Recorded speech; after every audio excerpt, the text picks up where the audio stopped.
Mr. Cameron said that if he becomes Commission President, it could lead to the UK court drifting towards the exit.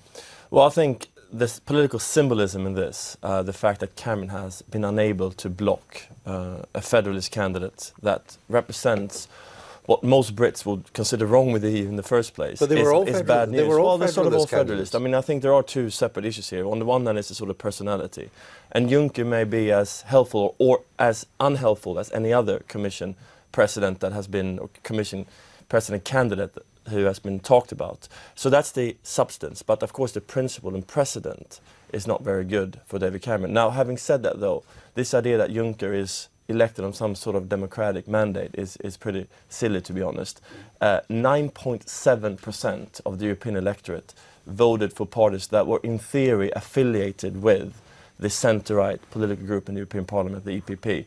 Of those voters, most opinion polls show that the minority of them actually knew who Juncker was. In Germany, 7% could identify Juncker, head of the European election, as the Commission President. What's your response? More Germans believe in ghosts than that. Well, the opinion polls shifted in Germany as awareness grew, and the trouble is with the way Mr. Cameron has mishandled this. He asked you about Germany. Yes, and the trouble is with the way that Mr. Cameron has mishandled it has had the effect of greatly strengthening, as you know, from more recent opinion polls, the strength of opinion behind Juncker, which has made it very much more difficult. But what choice did he have? I mean, I'm amazed that you actually managed to find someone, Andrew, who can defend Juncker in Britain. Because literally he has no legitimacy in this country. This is very, very simple. Listen, he has no legitimacy in this country.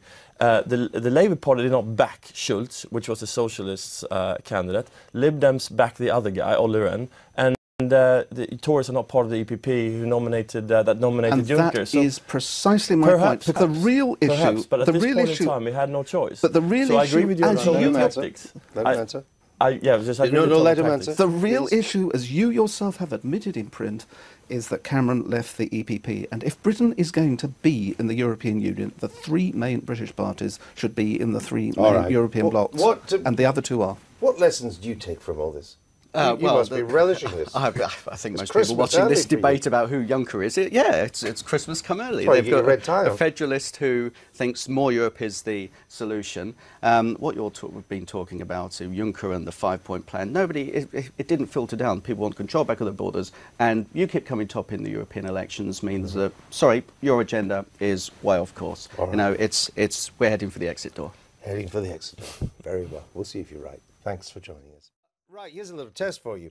Which is the odd one out? Open Europe, Centre for European Reform, Friends of Europe, or the Bruges Group?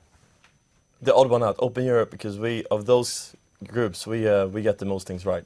No, the Bruges Group, because it's the only one of them that advocates withdrawal from the EU. I see. What have you achieved in 10 years at Open Europe? Well, I think we moved the debate. We were right on the euro. We said that it would be a mistake to have an enlarged euro, a mistake for Britain to join. I think we were right on that one. And in many ways, everyone is now where we were several years ago, which is talking about the reform, the need for the EU to change. So in that sense, I think we've set very much the terms of the debate. On the scale of 1 to 10, 10 being success, how would you rate Mr. Cameron's chances of getting some real repatriation of power? On the scale of 1 to 10, I will give him between a 6 and a 7. Oh, so you think he might do it? Absolutely.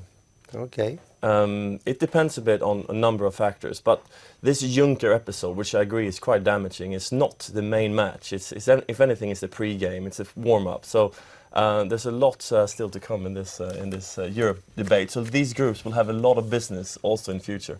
All right, well, good for you. Thank you. Thank you for being with us.